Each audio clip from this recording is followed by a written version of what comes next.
చేశావయ్యా నిన్నే నిన్నే స్తుతించెను యేసయ్యా ఎన్నో ఎన్నో మేలు చేశావయ్యా నిన్నే నిన్నే స్తుతించెను యేసయ్యా హల్లెలూయా హల్లెలూయా హల్లెలూయా హల్లెలూయా హల్లెలూయా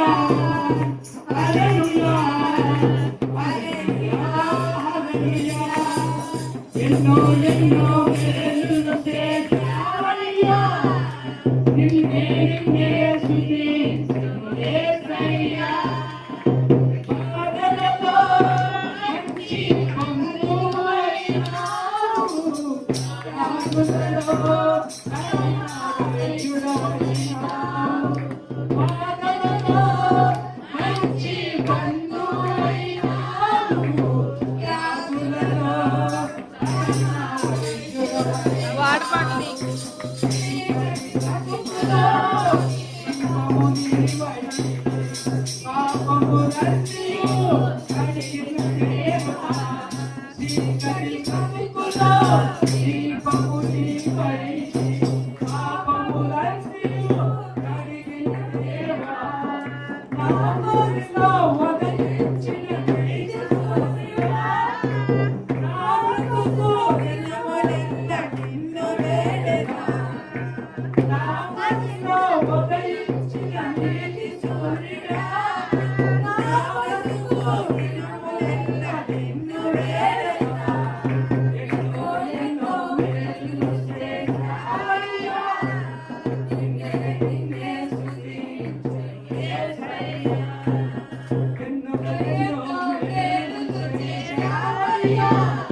దేవుని నామానికి వందనాలు.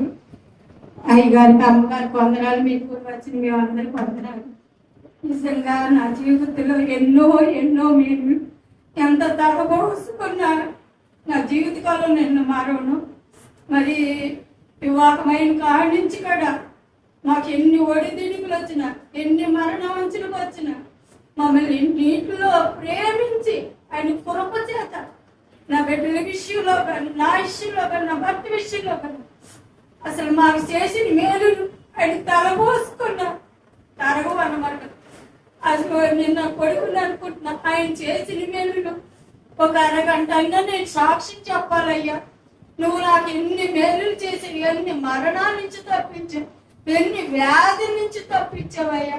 అసలు నేను తలపోసుకుంటుంటే వాడం ఒక రోజు అంటుంది కదా, నేను రాసుకుంటున్నా నా దేవుడు నాకు చేసిన మేలులు అంటే. అసలు నా జీవితంలో అన్ని మేలు నేను అన్నమాట చేసింది. అసలు నేను తలపోసుకుంటుంటే ఒక్కోటి ప్రార్థనే ఆయన తలపోసుకునే అరగంట గంట దాకా అట్లా తలపోసుకున్నాను అనమాట. అసలు ఇంకా తరగట్లేదు. అన్ని మేలులు చేసిన నా దేవుడికి నా జీవిత కావాలని కడుపుకుంటాడు. మొన్న బలగీలో అసలు జ్వరము అసలు మంటపోదు.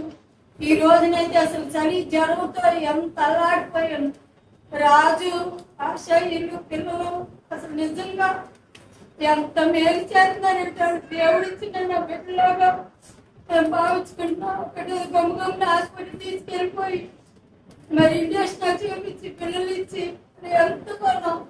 ఒక రోజు మరి 2 రోజులు వేసు, ఒక రోజు జాను, ఒక రోజు ఇంకో ఆ పిల్లలు తీసుకెళ్ళి మరి 5 రోజులు కాడ మరి దేవుడు కృపలు చేస్తే మరి దేవుడు ఎంతో స్వస్థనిచ్చాడు. ఆ మందిరానికి కొత్త అక్కడ ఉదయకాలం కూడా చాలా నీరసంగా ఉంది. అసలు పని కడ చేసుకుంటే నాకు ఓపిక లేదు, మంచినీళ్ళు తెచ్చుకుంటే కూడా ఓపిక లేదు.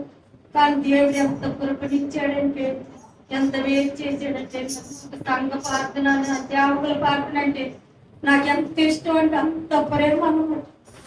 నిజంగా వానంతో కొడి గారితో ప్రార్థన చేసుకుంటూ అది బిడ్డలు కానీ చిన్న బిడ్డలు వచ్చిన వాళ్ళు కూడా ప్రార్థన చేయండి అంటే వాళ్ళు ప్రార్థన చేయండి. నిజంగా ఎంత స్వస్థ నచ్చింది. డాక్టర్ మీద చేసి ఎంత పొందిదాను అంటుంది. కానీ నేను ఎప్పుడు చేసిన 15 సంవత్సరాలు మరి చేసిన నువ్వు అన్నం తినవచ్చు నా మాటను పక్కన పెట్టేస్తాను. ఇప్పుడే నువ్వు మరి ఏదైనా నా దేవుడికే సాధ్యం కట్టు, నా దేవుడికి అప్పచెప్పు. నిజంగా ఉపాస ప్రార్థనలు అక్కడికి నిప్పే దేవుడు ఎక్కడ తీసేసాడు. నిజంగా ఆ రోజు నుంచి ఈ రోజుకి ఆ కడుపు నొప్పిగా నా కడుపు ఉబ్బరం కానీ అసలు నేను ఏమైపోయిందో మరి నా దేవుడు ఎలా తీసేసాడు. ఇంతవరకు ఆ కడుపు నొప్పి ఉబ్బరం చదువుతాడా లేదు మరి దేవుడు. అసలు మరి 9 ఏళ్ళు అవుతాయి ఆ జాయినింగ్ నేను తీపించుకోలేను అయ్యా, నీకేం మనం పెట్టుకుంటానని. నిజంగా నేను ఎట్లా ఉన్నానో ఉపవాసం నాకు అర్థం కావట్లేదు. అసలు నాకు అవి తలపోసుకుంటుంటే ఎన్ని ఆశ్చర్య కార్యాలు చేసేవయ్యా, ఎన్ని మహిమ కార్యాలు చేసేవయ్యా, ఎంతగా తలపోసుకున్నా. నిజంగా దేవుడు నన్ను 2 సార్లు పాము కాటు నుంచి విడిపించాడు. ఆ ఎన్ని మరణాలు 3 ఆపరేషన్లు కూడా భయంకరమైన ఆపరేషన్ అక్కడి నుంచి విడిపించాడు. పుణ్య తేడా నుంచి విడిపించాడు. నిన్న టెంట్ లేకుండా ఒక అబ్బాయి 3 పైన అంటారు. నిన్న రిపోర్ట్ చూపిద్దామని ఇస్తే పోయినాయి. అసలు ఏమో యాకుండానే చచ్చిపోతాడని భయపెట్టి నాకన్నట్టు చెప్పారు. మా చిన్నమ్మాయి అల్లాడిపోయింది. నిజంగా ఆ అబ్బాయి చాలా తేడా పొందే ఉంది. నాక్కడ చాలా తేడా పొంది గొప్పదైపోయి ఏం చేయాలో పడితే ఆ రోజే చూసి ఆ రోజే వేసి అసలు దేవుడు ఎంత పంపి చూపించాడు. నా భర్త గడ్డ ఇంత ఉండేది, అది కారిపోతుంటే ఎంతో వాసన వచ్చేది. బట్టలన్నీ తడుచుకో.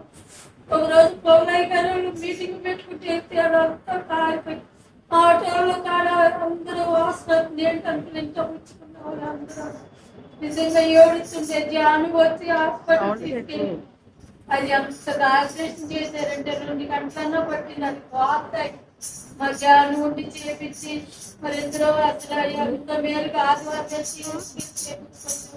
మరి అది తగ్గిపోయి ఆ కాలు విషయంలో 2 ఏళ్ళు తీసిన మరి అంతా మేము భయంకరం కొట్టి పనులు చేసుకుంటూ అక్కడ దేవుడు పంపించాడు.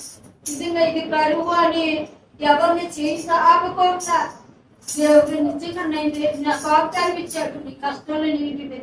నిజంగా నాకు 10 లక్షలు అప్పు ఉన్నప్పుడు నా దేవుడే నా బిడ్డే మరి ఎత్తుకొచ్చి 50 ఏళ్ళంటే నా అప్పులు ఎత్తుకొని అక్కడ తెలవకుండా నాకేది రొట్టి కట్టుకునే బాధ లేదు, అప్పులు బాధ లేదు.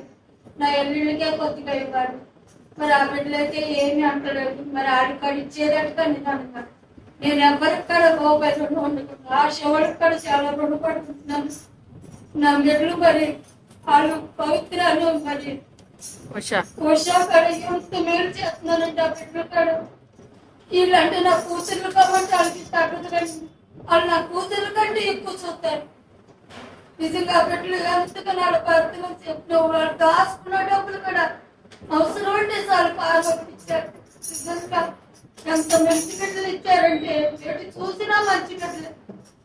మా ఇంటికి అవి ఎందుకు పడుకున్నామంటే ఎత్తుకొచ్చి గమ్ముతో టిఫిన్ వేసి ఇచ్చారు ఆ బిడ్డగాడు. నిజంగా ఎంతగా నన్ను ఎక్కడికి వచ్చినా నాకంటూ శత్రువులు ఎవ్వరు లేకపోకుండా దేవుడు నన్ను చక్కగా ఎంత మంచి బిడ్డల దగ్గర నన్ను ఉంచాడంటే నాకు దేవుడు ఇచ్చిన బలము శక్తి. అడిగితే నీకు ఏదైనా ఇస్తానని ఉత్తరం ఇస్తానని వాగ్దానం ఇచ్చాడు ఈ సంవత్సరం. నిజంగా నేను అడుగుతూ ఏదైనా మీరు చేస్తున్నాడు దేవుడు. ఆయనకి నేను ఏమి ఇచ్చినా రుణం తీర్చుకోలేను. వంశీ కాడ మరి ఇంకొక ఉద్యోగంలోకి వెళ్ళాడు. శాలరీ కాడ పెరిగిద్దంట వచ్చే నెలలో. మరి ఆ బిడ్డ కాడ పెరిగేటట్టు ఇంకెంటిది ఆడు తిరిగి లేకపోకుండా ఆ బిడ్డ కాడ చక్కగా భాగం అయ్యేటట్టు మీరు అందరూ పాటించేయండి. ఇంకా నాకైతే ఏ రోడ్డు పట్టలేదు. దేవుడు నాకు చక్కని కుమార్తెలు చక్కని అల్లుడు ఇచ్చాడు, మనవాళ్ళు మనవరాలు ఇచ్చాడు. కానీ నాకైతే చక్కని ఆత్మీయ తల్లిని మరి బిడ్డలు ఇచ్చారు. వాడు ఇంకోటి నిజంగా ఇంత ఆత్మీయ బిడ్డలు ఇచ్చారంటే హాస్పిటల్కి వచ్చిన ఆత్మీయ బిడ్డలు కూడా ధన సహాయం ప్రార్థన ఎంత చేశారంటే మరి ఏమి ఇచ్చినా నేను రుణం తీర్చుకోలేను. ఈ సంఘ పట్ల నేను ఎటు కదలుతాను. నాకు అసలు ఇష్టం ఉండదు అనమాట. ఎక్కడికి వెళ్తే అక్కడ ప్రార్థన ఉంటుంది. మరి దేవుడి కృపను బట్టి ఇప్పుడు దాకా నిలబెట్టిన దేవుడు నా చివరి సంవత్సరం వరకు నేను ఏదో అడుగుతున్నా మందిరానికి మానకుండా అనేక మంది కోసం ప్రార్థన చేయాలంటే ఓ పనికి వెళ్ళాలంటే ఒక సంపాదించాలి, ఇంట్లో ఆ పని చేయాలని కూడా కోరిక లేదు. ప్రార్థనే చేసుకోవాలి. నా ఆశ నేను ఇంకా మందిరానికి ఆగిపోకూడదు. మరి ఇంట్లో కూడా ఎక్కువగా ప్రార్థన చేసుకోవాలి. నిజమే ఎక్కువగా చేసుకుంటున్నా ఈ మధ్యన. దాని కొంచెం మంట పుట్టి నాకు ఈ బలహీనం పెట్టాడు. కానీ నేను దేనికి భయపడను. నేను ధైర్యంగా ఉంటాను. నేను ఎప్పుడు కూడా నా అంటారు పులి అంటారు. నిజంగానే నేను సింహంలాగా నేను భయపడను దేనికన్నా. అదే పోతాను అన్నింటిని ఒడిదెట్టులు కొట్టించుకోను. దేవుడి కృపాల పుడిగి భయపడకుండా నా భర్త విషయంలో నన్ను ఎంత ప్రేమించాడని ఎక్కువ చెప్పాడా.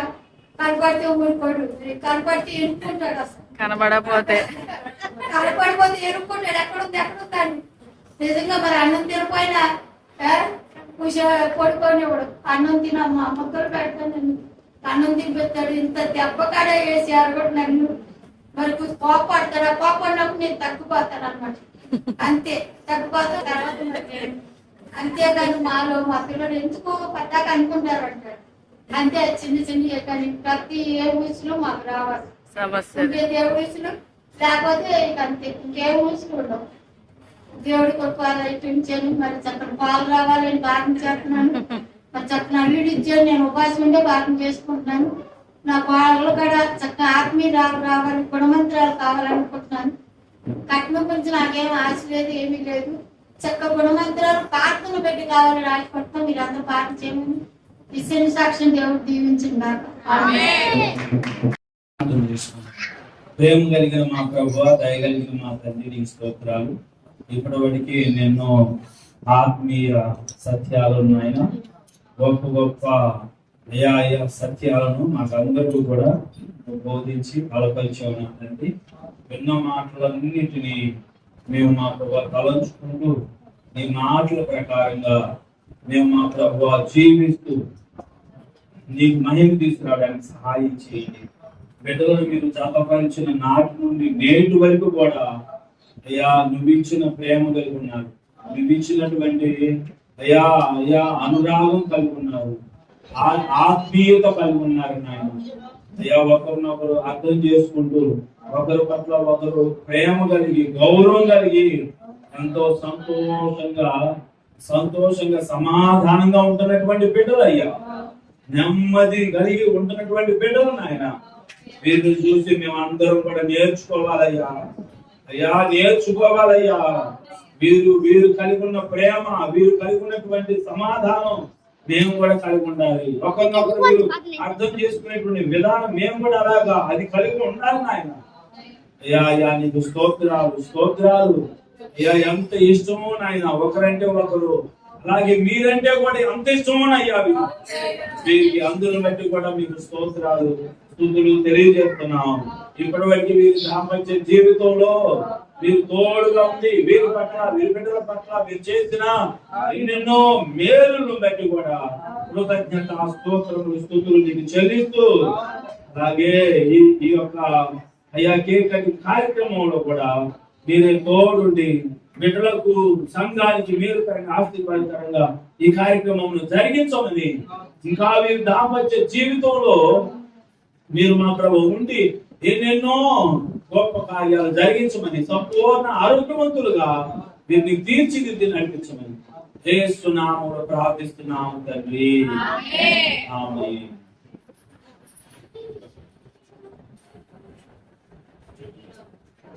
తండ్రి యొక్క కుమారుని యొక్క పరిశుద్ధ ఆత్మనామములో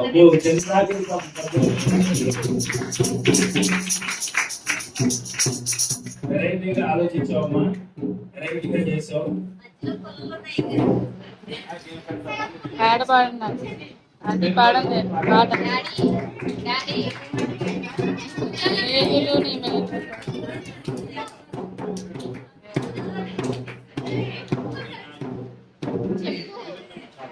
పాడు ఎంజాయ్ ఎంజాయ్, ఆ పాట పాడు. వివాహం అన్నది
మా ఇద్దరు కూతుర్లు వచ్చేయండి. దీంట్లో కూడా స్వీట్ ఉంటది కాబట్టి కూతుర్లు పెడతారు.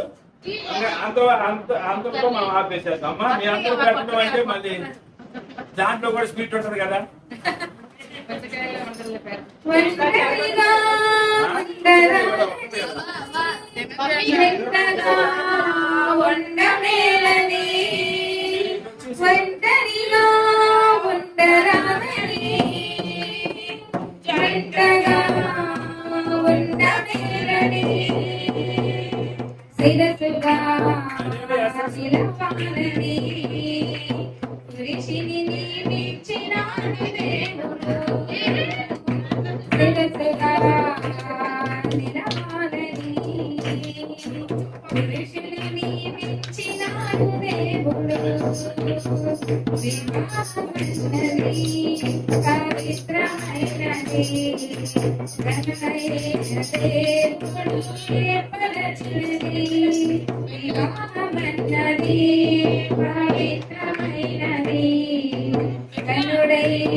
ఇది కూడా దీంట్లో కూడా ఉండదు అని ఫోటోలు కాదు మామూలుగా వీడియోనే పెట్టండి. ఫోటో చేయకండి సార్. ఫోటో కాదు వీడియోనే. మా ఆశీర్వాదం గారు సంఘమంతా వచ్చినప్పుడు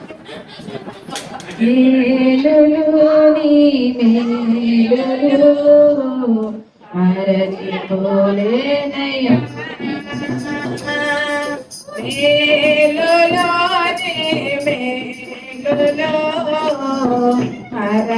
మరచిపోలేనయ్యా